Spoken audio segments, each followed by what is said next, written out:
Good morning mga fitness. Today is Monday, 6:52. So, another vlog tayo ngayon. So, Lunes na naman. So, kung kayo may mga pasok, trabaho, yan. So, kung may time kayo mag-exercise, so gawin nyo na.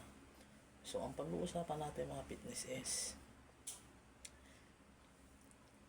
ilang years ba bago gumanda yung katawan mo? So, may nagtanong sa akin, Coach, ilang taon bago gumanda ang katawan? So, pagdating sa pagpapaganda ng katawan, mga fitness is year ang bubuhay mo bago gumanda yung katawan mo. So, una, syempre, pagdating sa pagbubuhat is ipapriority mo yung time management, yung schedule mo. So, bakit sinabi kong time management yung schedule? So, halimbawa, example, may trabaho ka. So, anong oras ka makakapag-exercise nun? Lalo na ang work mo is mga pang production sa mga company o anuman trabaho, yan.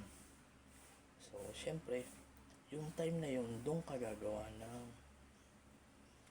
workout. Diba? Halimbawa, pagka-out mo sa trabaho, yun yung time na yun. So, pangalawa, syempre,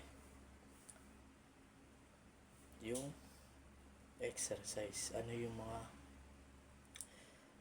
mga exercise na dapat kong gawin? Syempre, kung beginner ka, so, nagtanong ka sa mga matatagal na nagbubuhat, o kung may nag-a-assist naman ng coaches, yun, magpa-assist ka. So, lahat naman tayo is tumaan sa una hindi agad-agad tayo na magaling agad. So, syempre, kailangan mo pa rin mag-assist, lalo na kung beginner ka. So, pangatlo, yung hard work or consistent sa training. Kung gusto mo ba yung ginagawa mo sa pag-exercise, gusto ko ba yung ginagawa ko to exercise na to, at may goal ka sa sarili mo. Yan mga fitness. So, pasensya na. So, medyo mainit eh. Yan. So, yun mga fitness. So, pang-apat, so nutrition. So, pagdating naman sa pagkain is kailangan discipline to your health. So, kailangan disiplinahin mo muna yung sarili mo. Pahalagahan mo yung sarili mo. So, kung gusto mo gumanda yung katawan mo, so, magtiyaga ka lang. Yan. So, syempre, papriority mo yung protein intake mo.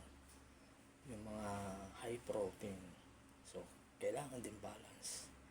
So, may protein ka, may carbs ka, then may fats, mga fitness. Yan.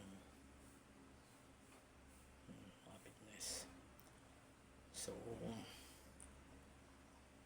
taon bago gumanda yung katawan mo. So, basta consistent ka lang sa ginagawa mo.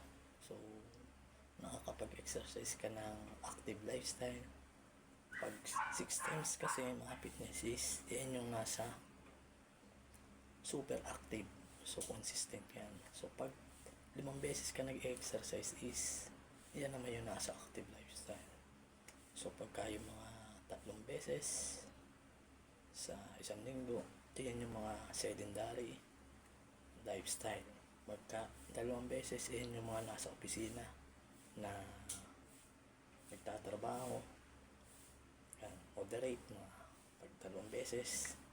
Yan, so, hindi masyadong nag-exercise. So, yun lang mga fitness. Sana may natutunan ka sa video ng binahagi ko. So, wag mong kalimutan i-like and share yung aking YouTube channel, Marskipit channel. So, yun nga, medyo pinagpapawisan na tayo.